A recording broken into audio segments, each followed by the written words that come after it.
But as we can shift into item 2 of 5 out here, the Cavs are $11 million under the luxury tax, the first apron, as it stands, or something plus or minus to that effect, including Isaac Okoro's cap hold of his $12 million-ish qualifying offer.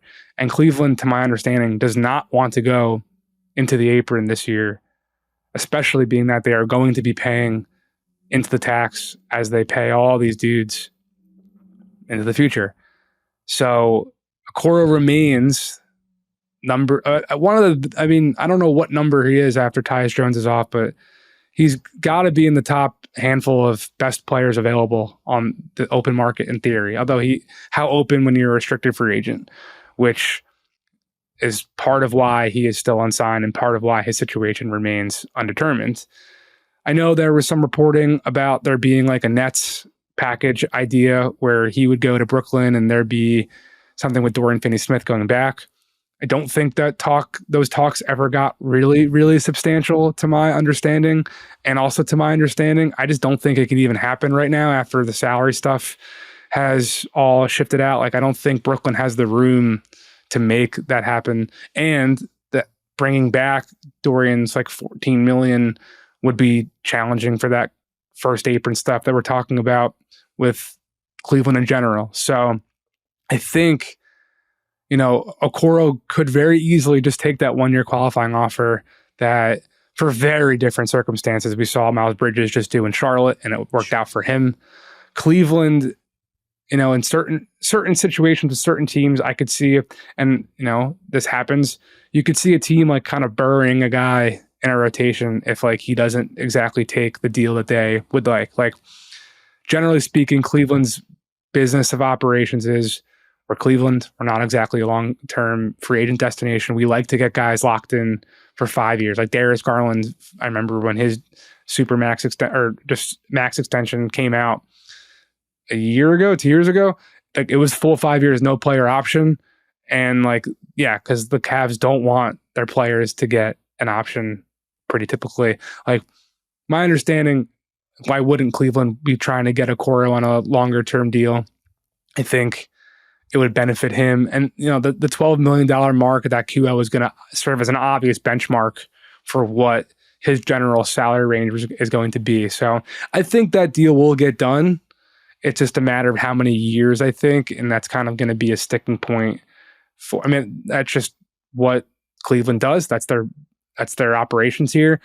And, depending on the AAV, like from an agent standpoint perspective, from a player's perspective, like, just we talked about with Andrew Nemhard, like, you have to balance the what can I take now and lock in and guarantee versus how much is worth delaying my opportunity to get back onto the open market and potentially get a payday. But as we're seeing right now, taking the money you have in hand for non-obvious plus starter guys has been the smarter play of late. And Okoro's not a plus starter guy. And I think that's what makes him a really tricky fit in Cleveland. And he had a great year last year too. He had a great year last year, and the shot played up. I think he shot 39% from three. So I shot like 40% above the break, which is something he'd never done. The volume from the corners was up, and the efficiency was there on that. He'd made strides as, a guy that could put the ball on the deck, drive it, and like beat a closeout and make a pass. Like, there's growth in his game. But then it got to the playoffs again, and no one was guarding him. And he shot, I think, like 9 for 35 from three in the postseason. And the minutes dwindled, and he became a drain on that offense again. And that's whether that, is going to be his ongoing issue as a player, young players can get better, shooters can improve, guys can reach a level where defenses have to respect them, and that allows them to stay on the floor in these games that matter. There's nothing to say like it's impossible for him to be, I don't know, insert Derek Jones Jr. here or whatever, right? Like a plus defender who eventually gets good enough at the things that he needs to get good enough to be an impact player on teams of consequence. And maybe Cleveland, as you mentioned, being a team that does not always have the flexibility to get their pick of guys from that group, would prefer to just pay up as long as it can to get him around and to be able to benefit from that growth should it continue. But I think it's interesting because if that is what he is, if that is generally where he tops out as fourth or fifth option on offense, plus defender, a guy who can be your best point of attack defender, but who's always going to be they're going to make him leave him alone and make him prove it shooter in the playoffs, and who's not a plus playmaker in a complementary way that way. What's the market for that guy is sort of, I think, the interest, like, because if you are an elite point of attack guy, then maybe it's Lou Dort money, right? If you're not, and you're like good, but not great, and you're a good shooter, but you're not somebody that's going to threaten somebody in the playoffs, and you're like an okay complementary playmaker, but not a great one, it's, I don't know, like, do you look at like the Aaron Wiggins deal? Is it like 5 years, 45? Is that a slap in the face for a guy who was a lottery pick? Maybe, but then like, I don't know. I think I think the value proposition of Okoro, given what we've seen, the difficulties he has finding or performing in the role that Cleveland needs him to perform in when they get to serious series, and the fact that they went and they got Max Strus because they couldn't trust him to do that. Mm-hmm. Number 5 pick in the draft, they were hoping would take that role.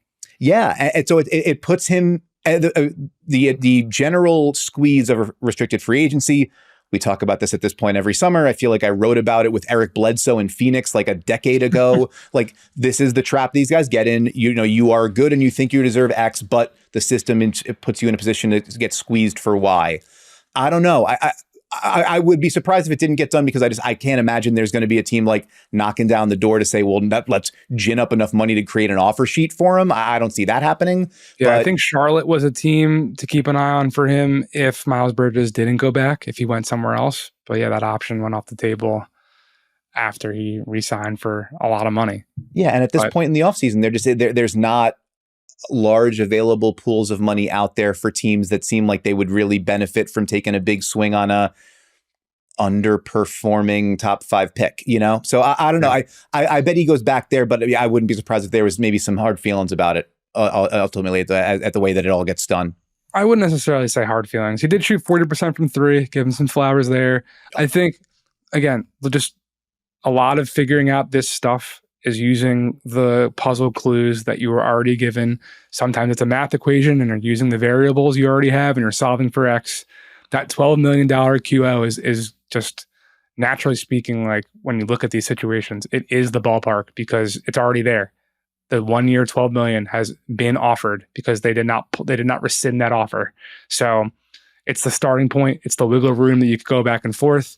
Something around that AAV, I would expect to be the general, outcome of this, but that wasn't the case for Knicks center Precious Achiuwa.